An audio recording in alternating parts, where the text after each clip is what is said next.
నీ లైఫ్ లో దేనికి నో చెప్పాలో నువ్వు దానికి నో చెప్పగలిగితే అదే పరిశుద్ధం. పట్టి పట్టుకుంటా పార్టీ ఎస్ 2000 ఎత్తావా ఎస్, ఈ 2500 ఎత్తాడు ఎస్, ఆడు 1500 ఎత్తాడు ఎస్, ఆడు 500 ఇవ్వడా, మొత్తం కలిపి ఎంత సంపాదిస్తావమ్మా, ఒక 5000 వస్తాయి కదమ్మా.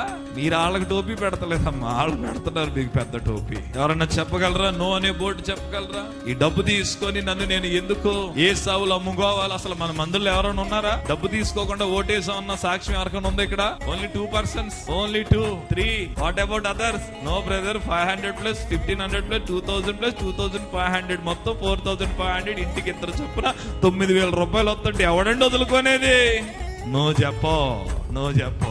సరే, మీకు శుభవార్త. ఈ 5 సంవత్సరాల్లో నువ్వు ఏదైతే 9000 తీసుకున్నావో, దేవుడు కనుక నీ పైన కృప తీసాడు అనుకో, హాస్పిటల్కి వెళ్ళి వెంటనే 9 గది ఎంత అవుతుంది తెలుసా? 9 రెళ్ళు ఎంతమ్మా? ఒక టెస్ట్ కి అయిపోతుంది నీకు. దేవా ఏంటైనా ఈ కృప నా మీద ఎంతగా ఉంది. ఎక్కడ నువ్వు నో చెప్తున్నావు? ఇప్పటికి ఇది నాకు 4వ ఓటు. 4వ ఓటు అంటే ఇప్పుడు 3 సార్లు గుద్దాను ఓటు, ఇప్పుడు మళ్ళీ 4వసారి వేస్తాను. ఖచ్చితంగా ఓటు వేస్తాను, మీరే లేయండి ఓటు. కానీ ఎప్పుడు ఫస్ట్ టైం ఓటు వేసినప్పుడు మా ఇంటికి వచ్చారు, ఇలా ఫాస్ట్ గారు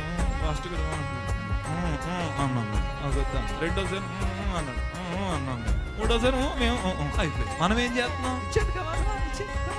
నో చెప్పండి. ఈరోజు నిజంగా చెప్తాను, డబ్బు ఎందుకు పోనీ ఇచ్చిన 2000 అయితే చిరిగిపోతే తీసుకుంటారమ్మా? యాక్సిడెంట్ వస్తే నాకు మేము దానియేలు చెల్లు బాబు, మేము నో చెప్తున్నాం.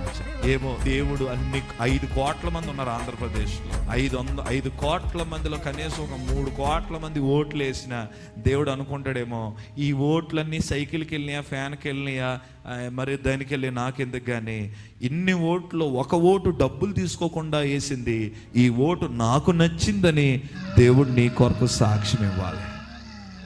మీ ఇష్టం వచ్చిన పార్టీకి ఏంటి? కొంతమంది పాస్టర్ గారులు కొన్ని చర్చిల్లో చెప్తున్నారంట, ఈ పార్టీకి ఏంటి, నా పార్టీకి ఏంటి అని. కానీ మన మందిరంలో ఏ పార్టీకి ఏంటని మాత్రం అస్సలు చెప్పం. అది మా పని కాదు. ఒకటే చెప్తున్నాం, ప్రజలకి యోగ్యమైనది ఏదో ఆలోచించి వెయ్యి. ఓ మాట చెప్తాను, నేను మేలు పొందానా లేదా అని ఆలోచిస్తే స్వార్థం. నాకు దొరకకపోతే దొరకకపోయింది, రేపు ఎదుటోడు కడుపు నిండింది కదా అని ఆలోచించడం ప్రేమ. కాబట్టి ఏ ప్రభుత్వం అందరినీ ఎప్పుడు సంతోష పెట్టలేదు. మీరు అనుకుంటున్నారేమో, ఎనీ గవర్నమెంట్, బీజేపీ వచ్చింది, ఏం చేసింది? కాంగ్రెస్ వచ్చింది, ఏ గవర్నమెంట్ అందరికీ న్యాయం చేయలేదు. ఒకే ఒక గవర్నమెంట్ వస్తుంది, అది మాత్రం అందరికీ న్యాయం చేస్తుంది, అది యేసయ్య గవర్నమెంట్.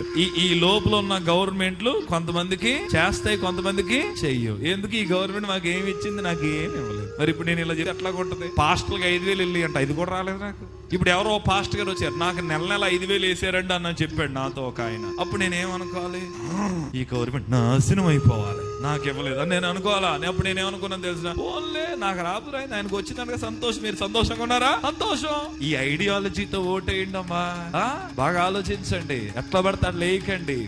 మీరేసే ఒక ఓటు అక్కడ ప్రభుత్వాన్ని మారుస్తుందని గుర్తుపెట్టుకోండి, అది మళ్ళీ మన మీద రూల్ చేస్తుందని గుర్తుపెట్టుకోండి. ఆగి ఆలోచించి ప్రార్థనాపూర్వకంగా వేయండి. ఏ రాజకీయ నాయకుడు మాటలు నమ్మకండి. ఒకళ్ళు అలా అంటారు, ఒకళ్ళు ఎలా అంటారు, అదంటారు, ఇదంటారు, అంతా మామూలే. ఇప్పుడు మీ గుమ్మం ముందు తిరుగుతారు, ఆ తర్వాత మనం వాళ్ళ గుమ్మం ముందు తిరగాలి. విషయం ఏంటంటే వాళ్ళు నెలలో ఒకసారి తిరుగుతారు, మనం 5 సంవత్సరాలు తిరగాలి. కాబట్టి కొంచెం జాగ్రత్తగా నో అని చెప్పండి. ఇంత చెప్పిన తర్వాత కూడా మీరు డబ్బులు తీసుకున్నారంటే మిమ్మల్ని ఎవడేం చేయలేడు. ఇంకా నో. దానియేలు చెప్పాడు, నో, నన్ను నేను అపవిత్రపరుచుకోలేను.